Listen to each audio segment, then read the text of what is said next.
Would you be happy to share why you think it's needed, where it comes from, why people don't always have the confidence that maybe some other people have? Yes, absolutely. So I really do feel like a lot of it is based on past experiences. So when I talk about rejection, one of the things that I notice in the people that I work with is a lot of time their current state is they don't even realize that a lot of the choices that they make are based on rejection because it's really, really subtle. Like rejection can be super sneaky, but as we start to get into conversations, we find out that they've faced some type of rejection in the past that's been career related, whether it's been sharing an opinion in the meeting Hmm. and they were shut down, Hmm. whether it's been applying to previous jobs and they were told that they were overqualified or underqualified, whether it is just anything in the workplace and you're hearing no, no, no consistently due to whatever factors.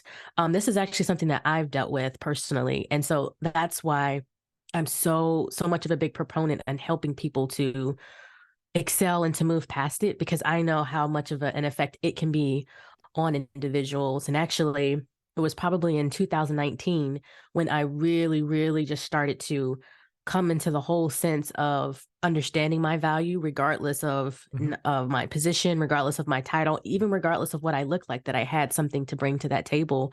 And since then, I've just been like, "Hey, let's go out and help as many other people as I can who may be able to benefit from it." Because that was one of the things that genuinely kind of shocked me, is that I've always had huge respect for people in the military. But I was almost an observer on that call. It was a lady called Dixie that invited me to join because she thought there could be a good link there. And it was, Yeah. I've massive respect for people in the military. But on the call, you had lots of different people because there was work groups and different speakers who Mhm. in terms of self-worth, self-esteem, I put them there just from what they've done, what they've achieved, and the discipline and that. But they themselves didn't necessarily feel that way.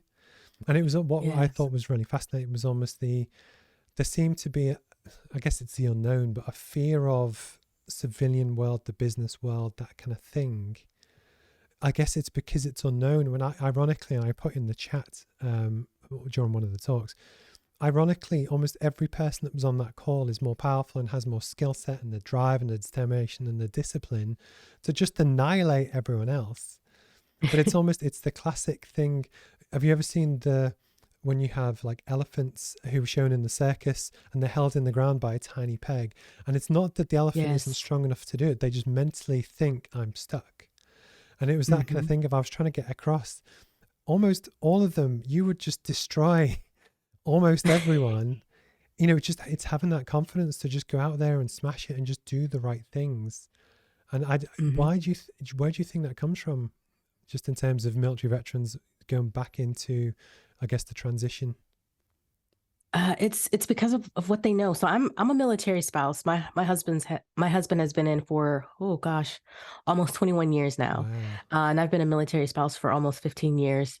And I've a part of my job in the past, and even now, honestly, I work with active duty service members or veterans who they know what they know for so long. And so much is tied to your position, to your title, as far as what Yeah. you have the authority to do. And so now you're telling someone after a certain amount of time, this is the way you have to do it. This is how you bring value. Now you're telling them, now you choose. That's complete opposite of what they are used to. And so when you give someone that freedom to choose and Hmm. the freedom to determine what value they bring to the table after X amount of years of being told otherwise, like that is a huge change. And so it's going to take a process of them almost reconfiguring Hmm. how they process that. And that's why you'll see some people when they transition out, it's a lot less stressful because they've already started that process Yeah. Yeah. mentally of, okay, this is just one job. This is just part of me. This is not all of my identity. But if someone groups it as their entire identity, they're going to have a harder time transitioning Hmm. because now they're going to lose that part, that identity of themselves, if that's their whole identity, and that they have to figure out Yeah. something different. It was just it's silly that sometimes when you get exposed to different groups and just different. I was amazed because some of the people on the call, And it was one of the other business owners, I forget the guy's name, said about how nobody had given him a job. So he started his own Oh, business. yes. And what blew my mind was a case of like, I would give this guy a job in a second. Like virtually everyone on the call was just mega employable. But it's just, I guess it's the mindset, it's the different markets, the skill sets, that kind of thing. But anyway,